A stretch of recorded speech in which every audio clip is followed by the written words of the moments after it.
Зайвцсан хэрэгтүүл эргээр сүүлдийн зэрэг төлөвлөгөөг хэвтөнийхэн дараагийн бартар уулзж байна. Бичлэгдгээс мөн мэдээж лайк болон сабскрайб дарах нь хамгийн ёс зүйтэй, ёс суртахуунтай зүйл шүү. Тэгээд өөр нэг зүйлийг хэлэхэд иргэн ирсэн хүсний зэрэг мөн гүнгийн хүү инээ тэрээгээд маш олон зураг ном цувралуудыг таад маань манга зэгэмэн зураг номцыг.com зураг номцыг сайт гэсэн холбоос өдрөөр ороод хүссэн зураг номоо өндөр чанартайгаар хүлээж авч уншаарай. За тэгээд өөр нэг хилээд байгаа байхгүй болгоор хэдүүлээ шууд цуврал руу гарцгаая.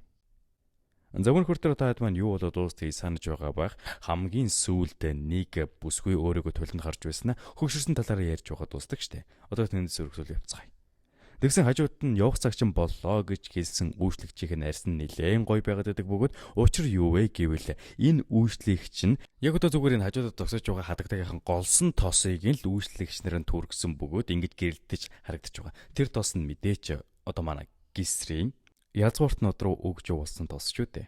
Тэгээ мэдээж энэ нэмэгтэй нь хинээс ирсэн гэдгийг нь мэдэнгүүтээ шууд л манай гисрийн байгаа газар руу сүүг тэргэндээ суусар ирдэг. Тэгээ ирсэн дайрууд нь манай клавад угтаж яваад цааш нь гисэрт хадагтаа ирсэн гэдэг мэдээг дуулгана. Эцэнтэй. Эспер каунтын ихнэр бидэн дээр зочлохоор ирчлээ. Та барон Фенерс үү? Танилцаад байгаа. Би бол хойд цугийн Фенерс газар нутгийн эзэн барон Гислэн. Ийм тусгаарлагдсан газар руу энэ хүртэл ирсэнд тань үнэхээр талархав штэ. Би таныг надад ямар ч бэлгэлгээгүй гэж бодож байна. Та зөвхөн манай нөхөрл бэлгэлсэн гэж сонссон. Миний нэр хүнд таны байгаа газарт хүрээгүй нэг харамсалтай. Тийм шээ. Нийслэлийн загварын ертөнцийг тэргүүлдэг хадагтаад өөгүүлээ илдэг бус бас таны таалалд нийцгүй гэж бодсон гэрэг. Та ямар ч мэдлэггүй хүн биш бололтой. Буюу манай хүн чинь энэ хадагдаа руу явуулаагүй нөхөрд нь явуулчихсан юм байлээ штэ. Тэгснэ шууд л та зөвхөн надтай өөрийнхөө тосоо нийлүүлээ. Таны тос чинь үнэхээр гайхалтай. Миний өмнө шилжүүлсэн бүхий л тосноос хамаагүй илүү байсан. Гэхдээ энэ чинь ганцаархнаа бизнес гэнэ гэдэг чинь үнэхээр хамаргүй чи ягаад гэвэл нэр хүндэггүй энэ чинь тогтсон байр суурьгүй буюу манай хүнийг чи бол бизнесээ өргөдүүлж чадахгүй би бол чамд тусуулахаар хангалттай хэмжээний тогтвортой хүн шүү гэдэг утгаараа хэлдэг. Мөгшин хашаад байгаагаас чинь дүнхрэхэд та эдийн засгийн тал дээр тийм доктортой биш байгаа бол та. Тэр юмхтэй залуу эзэнтнийг доромжлно гинэ. Нийлүүлэлтийн үн жоохон өндөр шүү. Тийм байхаа зүгээр үсттэй. Тоглоомоор хэлсэн гэж бодъё. Та манай Айсберг гэр бүлийг нийслэл хамгийн баян гэдгээр алдартай мэдэх байх. Нэг нь 100 алт. Буюу маш үнэтэй гэр нэг ширхгийг нь зарнаа гэж хэлдэг. Та одоо тоглоод байгаа юм уу? Үгүй ээ. Нийгмийн дээд давхрын хатан энд байна. Дэмэдэж бүглөвтэн та манай бүтээгдэхүүн ойлгохоор чинь энэ зэргийн үн бол байгаль ёстой асуудал биз дээ. Гэхдээ н дотор бодохдоо мозайлтын үнэг. Хэрвээ үнэт хэдэл эсвэл тавилга байсан бол байж болох ч 100 алтыг гоо үсгэлэн гоо сайхны нэг шилэн төөрнө гэдэг арай л хүндэр хүн байна. Айлж тал ашиг болохын тулд жижиглэнгийн үнийг нийлүүлдэг үнээс өндөр тавих нь хэрэгтэй. Тэгээ ингээд айхтар дотор оверлап байж ухтар манай хүн шууд л хайр зэг дүүрэн өөрийнхөө хийсэн ДНЭ гих гоо сайхны тосыг гаргаж ирэнгүүтээ энэ бол бэлэгээ. Одоо хүртэл миний тосыг мэдгүй байгаа язууртөө зөндөө олон байгаа. Гэхдээ энэ тос ямар агуу гэдгийг нь та ингээд жоохон таниулаад өгөөрэй гэсэн зорилгоор энэ бэлгийг өгдөг. Тэгсэн шууд л өнөөх бүсгүүн шууд л энэ саналыг нь хүлээн зөвшөөрөөд ерөнхийдөө энэ бүсгүүн манай хүний бүтээгдэхүүнийг сурчлан таниулж харин манай хүн өөрийнхөө брендийг үүсгэх зорилгоор явна гэсэн үг. Тэгээ хамгийн сүүлдээ нөгөө эзэгтэйг чинь явах гихтэн тэгвэл миний нэг хүсэлтийг та биелүүлж болох уу? Маркез Бранфорд миний үгийг дамжуулаад өгч болох уу? Барон Гислэн Пенрис таны аж ахуйн асуудлыг шийдэж чаднаа гэж. Тиймэрхүү саяных нь хэлснийхэн дагуу үнэхээр л нөгөө хүндэр манай хүний хэлсэн зүйлийг дамжуулж буй харагддаг. Зурглал соригдсон манай хэдийн одоо байршилж буй ордон руу шилж нэ. Тэнцэнэ нь маш их хэмжээний мөнгө олсонтой нөгөөдөл чинь баярлж идэг бөгөөд үнэхээр л энэ тос нь хідүүлэнд нь өр өгөж өглөө шүү гэж тал талдал баярлсан хүмүүс. Гээжин хэлэхдээ гайхалтай эзэнтэй. Та хонт олсод хууртан байр суурь олчихлоо. Окей, арай болоогүй байна.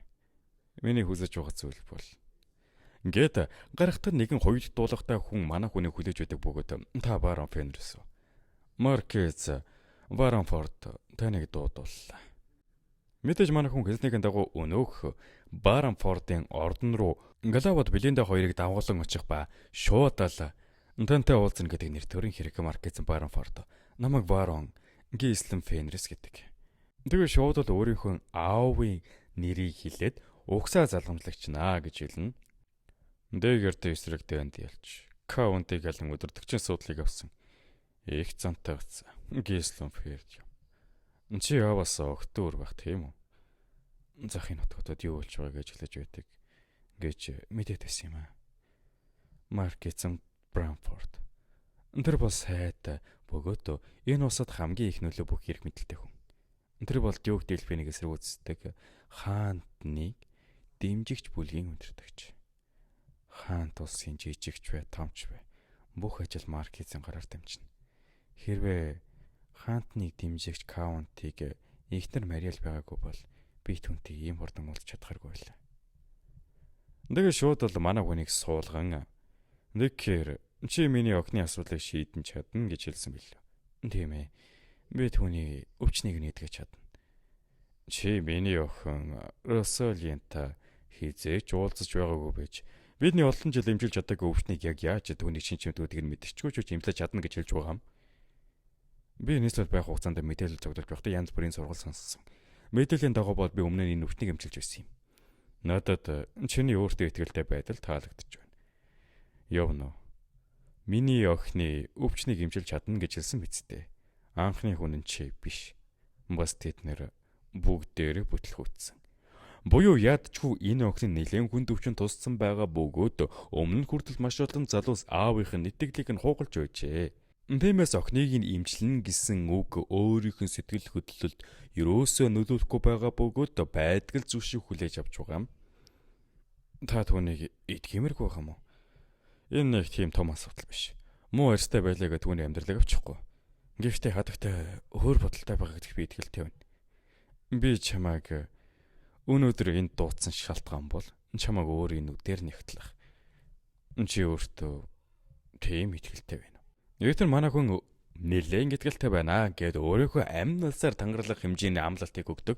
Тэгтэн ямар ч тач за ирэх биш амь насаараа тангаралж байгаа хүнд идэхээстэй гэд манай хүнийг имчлээд хэрвээ үнэхээр үр дүн нь сайнаар ирэх юм бол чамайг өндрөөр шагнана гэхдээ за наад шагналч бол үнэхээр хангалттай байна. Маркет та бол хаант улсын тулж буй багна. Миний нэг жижигхэн хүслийг биелүүлэх танд ийм хэцүү байхгүй л үү те. Тиймээс би танд өөрийнхөө хүслийг хэлье. Чи охиныг минь имжиллээ гэд надаас төлбөр нэгж байгаа юм уу? Тийм ээ. Би үүнийг үүнээс л илүү үнцэнтэй гэж итгэж байна. Өөрийн гэр бүлийг хамгаалж чадахгүй байж хаант улсын баганд бас хамгийн нэр нөлөө бүхий хүн байхын хэрэг юу байгаа юм те. Та их мэдлээ ашиглахад л бол. Нэмэлт түрүүн хэлсэнтлэн энэ хүн хаант улсын хамгийн л шийдвэр гарцын гүүр болдог сайд хүн гэдэг байгаа шүү дээ. Нэгсэн саяных нь ярианаас энэ хүн нь за бас үнэхээр л миний охиныг чи имчилж чадаж байвал биелүүлнэ. Гэхдээ ганцхан чиний амь нас биш өөртөө байгаа бүхий л зүйлээ дэнчин тавиа гэд энэ хоёр ингэж мөрөсч байгаа юм. Тэгсээ шууд л хажуудаа сууж байсан туслагтай хандангуудаа хааны зүгээс пердиумд үзүүлж буюу манай хүний байгаа газар руу илгээж байгаа бүх тусламжийг тааслахтаа бэлд. Мөн хааны хамгаалтын командлын нийслэлд байрлуулж Варан Фенерс буюу манай хүний байгаа хаант улсынхын гадуурн цэргээр хүрээлүүлээд өргөдүүлэн манай хүн тантаад.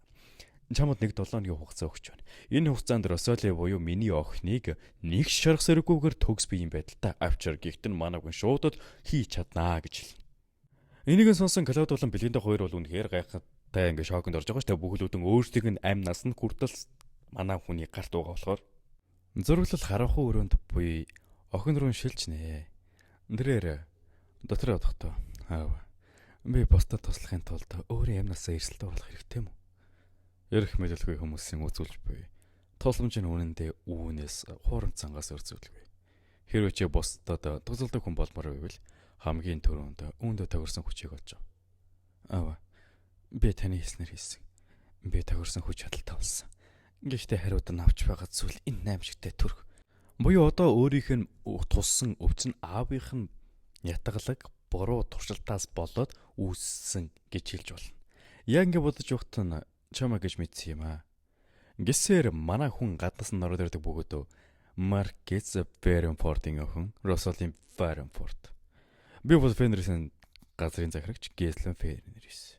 Энэ охин бол нөгөө манай хүний худалдаж авсан хашаад байсан өнөөх дуулахтай охин байгааз.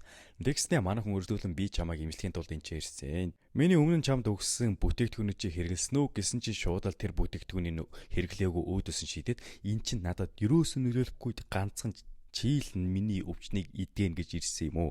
Өөрсдөө шулыг хангах гэж ирдэг хүмүүс бүгдээрээ л нэг зүйл хэлдэг. Амнасаа гинжинд тавьж байгаа болохоор өөрсдөө бусдаас өөр гэдэг. Чиний бүтээгдэхүүн сайн болохоор зарагдаж байгаа болохоор өөрийгөө бусдаас өөр гэж бодоё гэд шууд л эн чин нөлөөлөхгүй гэ бүр шантарсан хүний өнцгөөс манай хүнд хэлдэг. Чамаг их олон зүйл усныг ойлгож байна гэдэгтэй. Аавынхаа хаантны талын гэр бүлийн удирдагчийн ихэнхийн хаант улсын канцлерийн охины удмыг өвлөж авсан охин. Ихэнхийн өвлийн дараа тэр гэр бүлийнхээ эрхэм ариун байдлыг төлөөлөгч болсон. Түүнийг бичгийн болон сэлмийн чадвараар ивсэн. Тэр манай болон сэлмийг яаж ашиглахыг сайн мэднэ. Тэр Кардианыгийн төрөл бүрийн үйлдвэрлэлийн тэргуулийг мэддэгч болж байсан билээ. Гэсэн чи үйл мэдэгдэх арсны өвчин түүний амьдралыг оронгоор нэрвүүлсэн.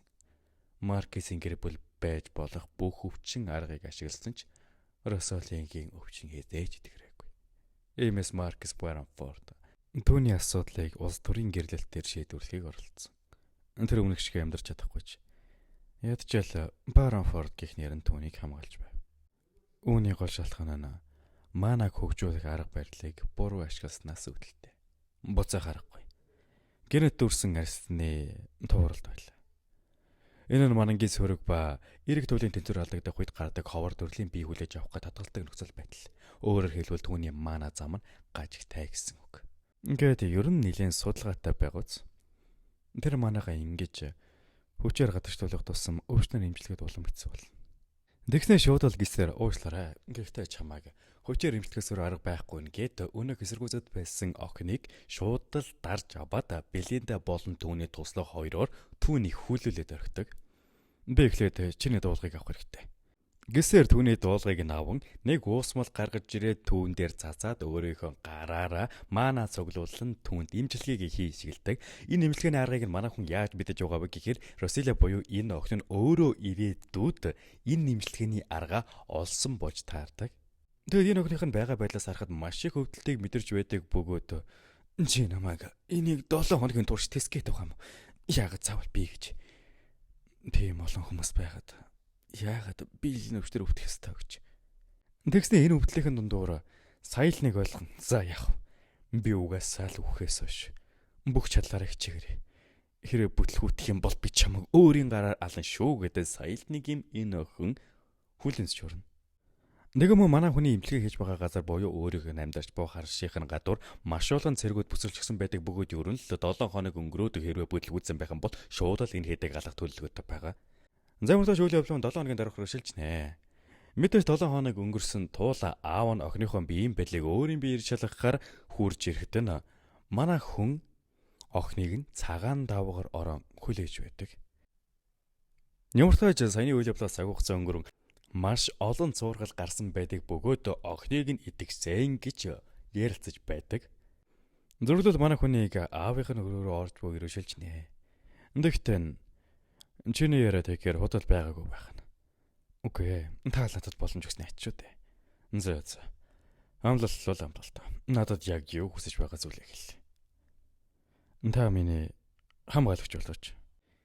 Гэхдээ үүн дээр нь жаахан эргэлзэж буй харагддаг.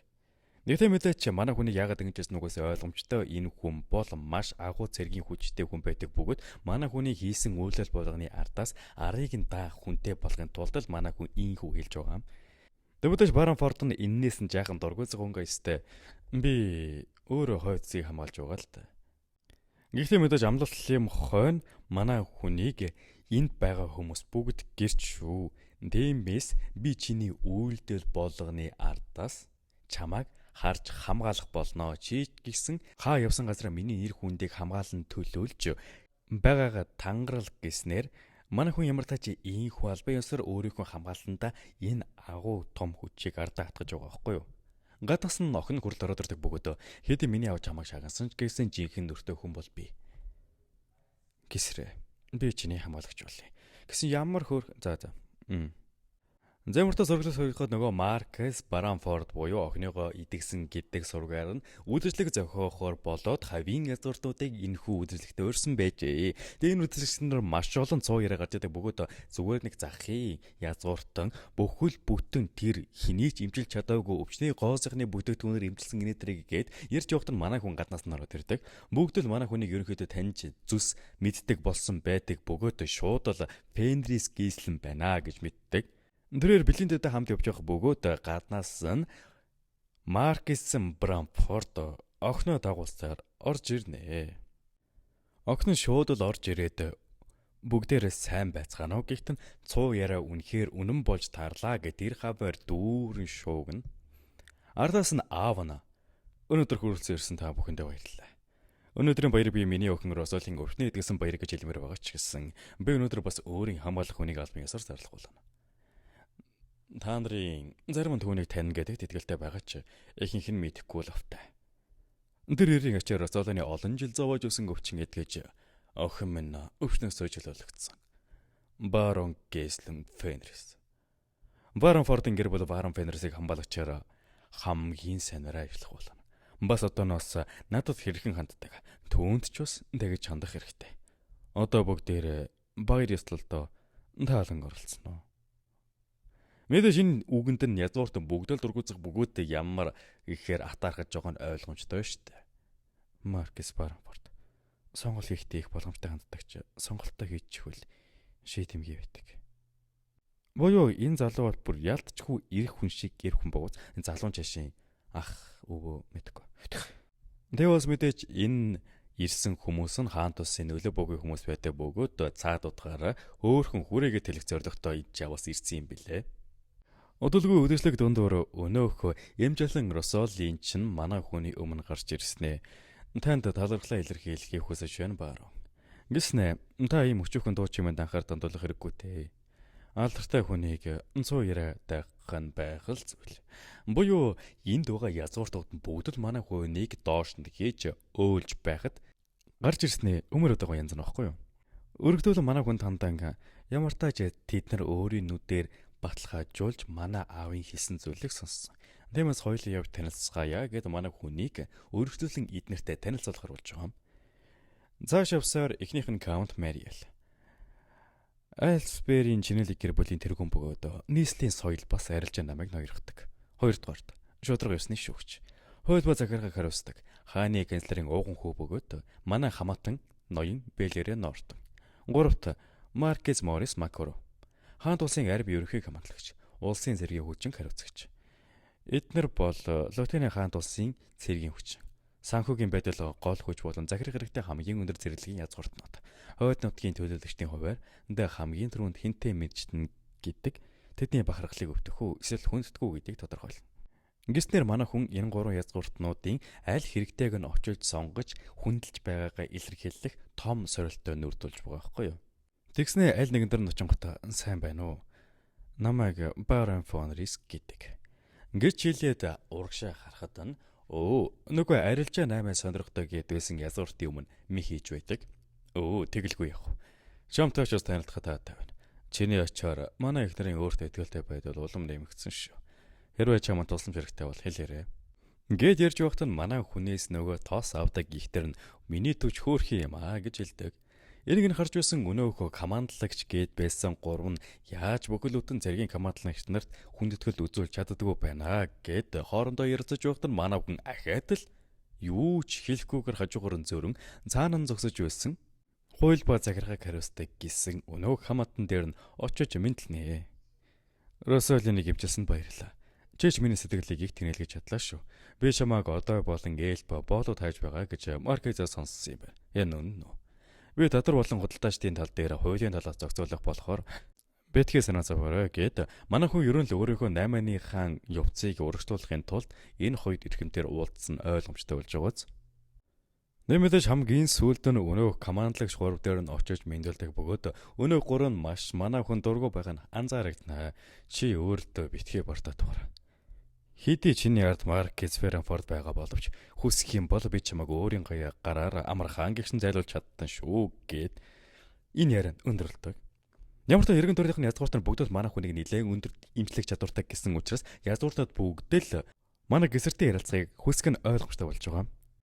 Харин наан нөгөө манай хүний төрүүлж мэндэлсэн хоёр язгууртан дээр Маркес Баронфорд ирдэг бөгөөд ийм гайхалтай хүнийг олсон чинь үнэхээр их гайхаж байна шүү ах минь гихтэн. Үгүй дээ. Тэр хамгийн доод зэргийн байрлалаас өөрөө л намайг олж ирсэн. Тэр ялж чадахгүй байна яасан. Мөн ирээдүг харах чадвартай. Зүгээр л тэр миний тусламжийг авах хэрэгтэй хүн гэж утсан. Гэхдээ ийм тодгойл гаргаж байгаад сүүдэр хэтэрхий гүн болчихгүй дээ гэж имэж байна.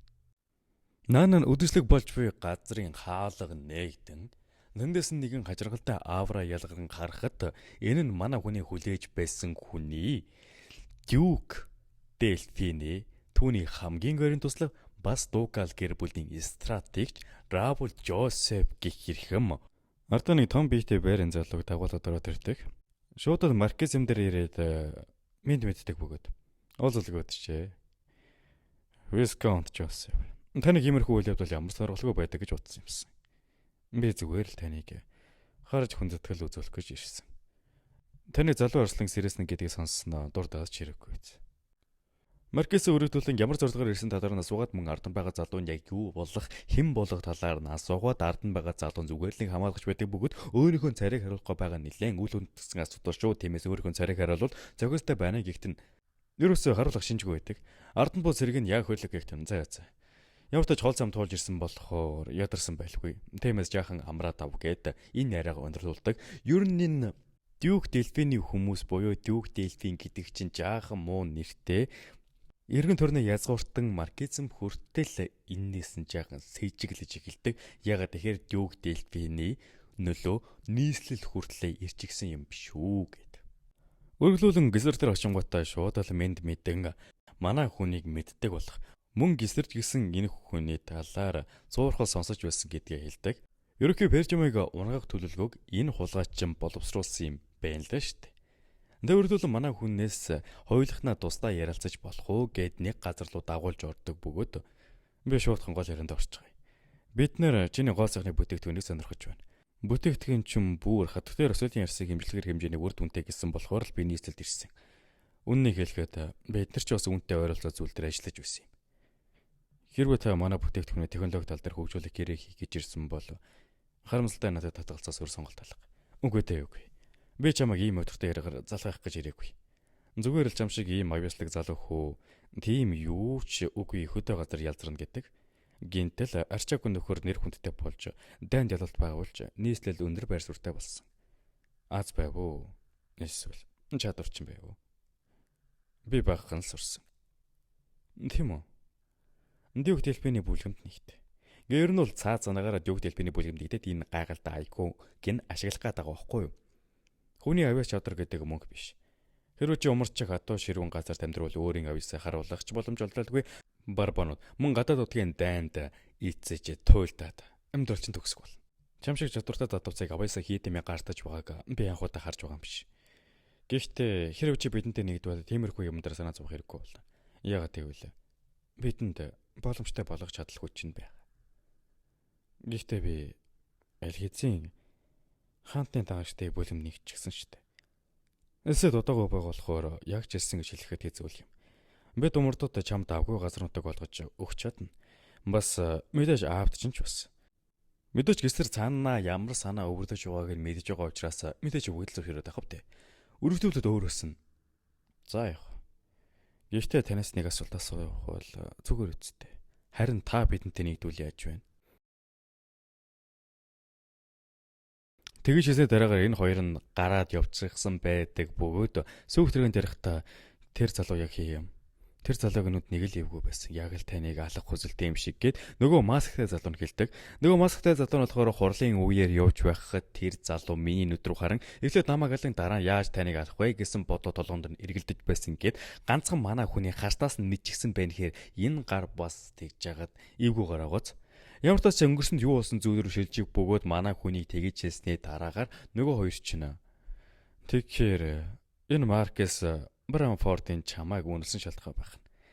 Надад чамтай ярилцах сайхан байлаа. Бид ирээдүйд дахин уулзна гэж найдаж байна. Тэр мэдээч. Би ч бас ирээд одоо уулзна гэж найдаж байна шүү. Тэгээд тэр хоёрыг гарч явах мөчтөр манай хүн нэг зүйл боддог нь хаант улсын хамгийн хүчтэй сэлсэмчин Каин Баалзаг буюу одоо энэ масктай ардаас нь дагаад яваа нөхөр чинь энэ Каин Баалзаг хүч харж байгаа байхгүй юу? Чамайг хараа тэгж хэлж байна гэхээр түүний чадрын тухай яриа зүгээр ч 100 яриа биш бол та. Тэгсэн ч гэсэн миний умардын эзлэг төлөвлөгөө саадсан болохоос хараахан бүгэлтийг бүлгүүтэйгөө байна. Ахаа зөндөө олон арга болсон. Би Десмондод энэ тухай сайн анхааруулах хэрэгтэй. Түүнтэй уулзахдаа Гисэнийг газар нутгийнхаа Хүлэг баатрын ахлагч гэж хэлнэ. Умардын хамгийн хүчрэг сэлэмчин. Түүнд Гисрийн умардын хамгийн хүчрэг сэлэмчин гэж үнэлж байгааг хэлээрэй. Зүгээр ч Хүлэг баатрын ахлагч биш шүү. Замартаа зөрүүлээс үйдэхэд манай гэхэд энчээ сууршиж байсан ордноос нүүж байдаг бөгөөд гэрлээгөө харих гэж байгаа юм байх өө. Тэгээ манай хүнээр авруулдаг. За хэлүүлээ цаашдаа энэ охиныг их шиг гэлвч. Би одоо гэрлээгөө буцаар төлөвлөж байгаа. Аль хэзээ нөө? Тийм ээ. Надад хийгээгүй олон зүйлс байгаа. Миний өмнө хэлж байсан чинь нийсэд энэбийн түгээлтэйг чамд даатгаж байгаа болохоор надад амлсан ёсоор 300 мянган алт хэрэгтэй байна. Буюу манай хүн чинь өөрийнхөө дэнэ гихт гоозгны бүтээгдэхүүнийг нийтлэл даяар түгээж байгаа юм байна лээ. Чамд надтай мөнгнөөс өөр ярихан байхгүй мó? Чиний санхүүжүүлэгчийн хувьар чиний тухай илүү их зүйл мэдэж байж чамайг илүү сайн ойлгоно штэ баруун. Жишээлбэл амьдралаа зөвхөн ажиллахад зориулж байна гэхээр өөрийн чинь зорилго яг юу юм? Нөхөн цоцолд штэ. Би зүгээр л өсөж өгөхгүй амьдрахыг хүсэж байна. Хүнэмшмээргүй. Хэрвээ зорилго чинь үнэн бол чи хаантны дагагчдын боломд орохын оронд Виксэн Античосапыг санал болгосон Делфиний бүлэмд нэгдэх байсан юм. Пертимийн угсаа залгамжлагч. Бас Фенрисийн эсний хуваар надад тавьсан зорилго гэж би. Тэр зорилготой хүрэхийн тулд надад чиний тусламж хэрэгтэй. Гэхдээ би тэр ачааг чамтай хуваалцахгүй ядагтай. Уг нь бол энэ их шиг чинь манай хүнтэй хамт дагалдаж явбод хамтна ачаа бараагч зөөлцөөд ачаа бараанд чинь туслаад амьдрал чинь нэмэр бол ёо гэдэг говлооч манай хүн энтэй худгаж болж чадахгүй зүгээр мөнгө өгөөл байчээ гэж хэлээд байгаа байхгүй юу. Тэгээ манай хүн яг явахынхаа өмнө нөгөө их шиг чинь гарн дээр нь үнсээд миний хамгийн гол зорилго бол таныг жаргалтай байлгахаа гэсээр яваад өгнө. Ямар ч саяны үдшилтг нь эерэг дууссан бөгөөд манай хүн Равл буюу өнөө адмиралынхан тавьсан саналаас нь татгалзчихсан болохоор Маркес Бренфордын нэр нүрийг нь хамгаалчихсан. Тэгээ мөн Бревант руу очих байсан бүх тусламжийн материалууд одоо Пертиум болон Пен руу явна. Бренфордын нэрийн доор би олон давуу талыг илэх боломжтой болсон. Дуулах юм бол янз бүрийн татварын хөнгөлөлтөд болон давуу байдалтай хандах хэрэг.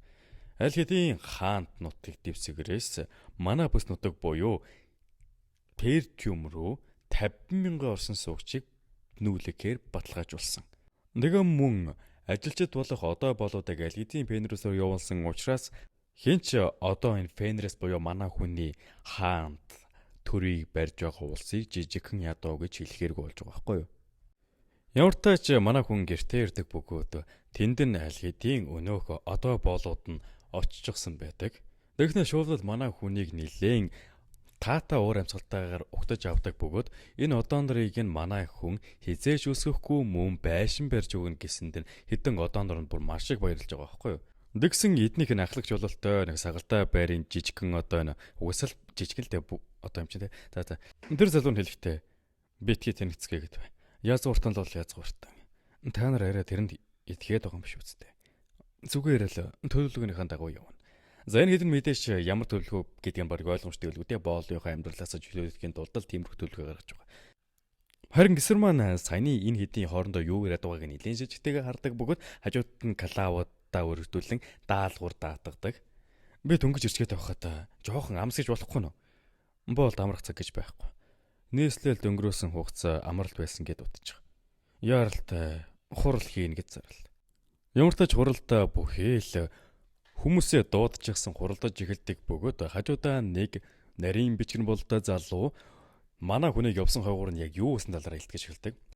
Тэгснээр манай хүнийг явсан хавгуур нь хэдийн өөрийнх нь албан ёсны энэ улсын хаан гэдэг зүйл нь өөрийнх нь нэрсээр шилжсэн байдаг бөгөөд мөн хар зам, усан зам гээд энэ хэдийн дуусчихсан. Хараахан хүнсний агуулгын дуусаагүй байгаа учраас тэн дээр нь одоонрыг ажиглах юм бол хамаагүй хурдан дуусгах гэж хэлдэг. Тэгвэр болоогүй манай хэдийн ургац хураах чадвар нь зөвхөн хэмжээний хувьд л гихий рефолт хаан тусдаа өрсөлдөж чадхаар талбай нэгш нь үйлдвэрлэх хэмжээ нь улстай хамгийн өндөр тооцогдож байгаа ургац нь бүр тулдсан байгаа байхгүй юу? Энэ байдлаар манай залуу эзэнтэй их ноён болох нь. Бүр хаантны дагагчдын бүлгэм манай ардгалыг хамгаалж байгаа шүү дээ. Яг л таны өмнө хэлж байсан шиг газар нутгийн ахин сэргийг зорилго чинь биелэж байна. Тийм ээ. Яаж ч л бид нэр зохиох хэлбэрт нь оруулж чадлаа. Гэхдээ энэ хангалтгүй. Намайг хангалттай гэж хэлтэл хүнс авсаар бай. Бид байрны талд байгаа тэлэх хэрэгтэй байгаа тул газруудыг үржилэн баталгаажуулах шаардлагатай. Одоо дайнд бэлтэх болно. Гэхдээ юу гэж тань руу хүн амтан дайрхавдээ одоо дайнд тэмлэнэ гэдэг чи ямар утгагүй зүйлээ яриад байгаа юм бэ? Гэхдээ манайх руу Desmond юм уу Rayford дайрж магадгүй гэж хэлдэг. Учир нь юу гэхээр манай хүн Desmond-ийн хийх үйлдэл болгоныг нь тагнаараа гэж нэг нь тагнуулж явуулсан бөгөөд нөгөө дүлчин цэрэг татлага мөн маш их хэмжээний зэвсэг үдэрлэхийн тулд төмрийн хүдэр авсаар байгаа гэдгийг нь олоод мэдчихсэн байдаг. Тэг угсаа ойлгомжтой инх 50 цагт ингэж их төмрийн хүдэр аваад байгаа нь нэрнгээсээ л дайнд бэлтэж байгаа юм байна гэд манай хэдэ ойлгоно. Мөн төмрийн хүдэр нь бүс нутгийн нийт дэвшил хөгжлийн хувьд зайлшгүй шаардлагатай. Гэхдээ Cavalry гээд нөгөө Desmond-д төмөр зарж байгаа хэдэн мань хэдэд бол яагаад зарахгүй байхаа те гихтэн. Тийм ээ. Бид нар Cavalry-г Delphine бүлгийн хүү үгүй юу гэдгийг бодох хэрэгтэй.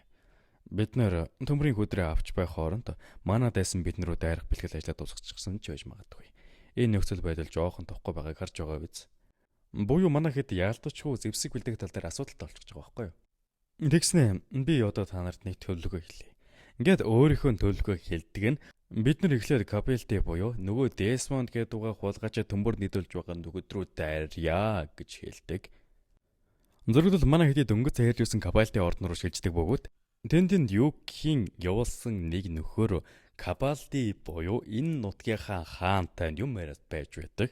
Тэн дээр яг юу ярьдаг вэ гэхээр манай хүний талаар ярьж байгаа бөгөөд манай хүнээс болгоомжлороо нөгөө адмирал гэдээсэн нөхөр нь умардын хамгийн хүчрхэг элдчин шүү гэж анхааруулсан. Тийм болохоор та нарыг дайнд бэлтгийг зөвлөё гэж хэлдэг. Тэгээ энэ нь бүр Юкийн тушаад байдаг бөгөөд нөгөө тэмэлхтэй. Данас ч одоо солиот юм уу? Тэр ялаглын дараа чи ухаан санаагаа алчихсан юм хаашаа. Манайх руу хин л дайлаар мордов гэжтэй. Ингийн цайзууд даас жилөө бат бөх хоёр ханаар хүрээлсэн хонголтой цайзтай. Хойд нутгийн шилдэг төмөрчдийн урлалын арга технологиор бүтээсэн довлохооны зэвсгүүдтэй. Үе дамжин ирсэн гин цайзыг харсныхаа дараа бэлтгэлээ сайжруул гэж намд хэлээд байна. Өршөөгөр. Гэхдээ манай цайз руу хинч дайрч нэвтэрч байгаагүй. Бүр нэг ч удаа. Надад санаа зовхоос өмнө Desmond чи өөртөө л илүү санаа тавьсан дээр баг. Чи өөрийнхөө нууц зэвсгийг ч алдчих хэвчтэй. Нөгөө талч гисэн манай гэдэг ин өөрсдийнхөө зэргийн хүчийг бацаажчихсан байдаг бөгөөд яг л миний өмнө хэлж байсан шиг би та нарыг 200 чинь хүлэг баатрууд болгоно. Энэ хүн мэдээлэлээр би Fenris-ийн хүлэг баатруудын салаг байгуулсныг тунхаглаж байна. Гиснээ өөрийнхөө цэргийн хүчийг бацаагаа байж байна.